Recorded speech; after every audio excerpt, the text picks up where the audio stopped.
চিন্টু, রেশমা, আলনায় নোংরা কাপড় জামাগুলো আছে, সার্ফের জলে ভিজিয়ে দে।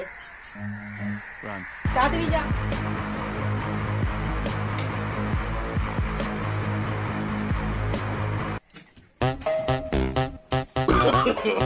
no, no, no, no.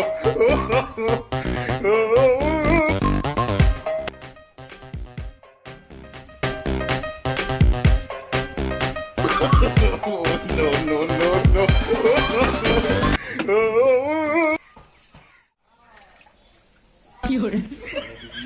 Chintu, Chintu, কি জামাগুলো কাপড়গুলো নিয়ে এলি রে? কাপড়গুলো এনেছি, তুমি তো বললে। ভাই দেখো, এগুলো আলনার আনতে বলেছি, আলমারির নয়। আলমারি তো কাঁচা আছে। যাই বললুম তুই আলমারিটা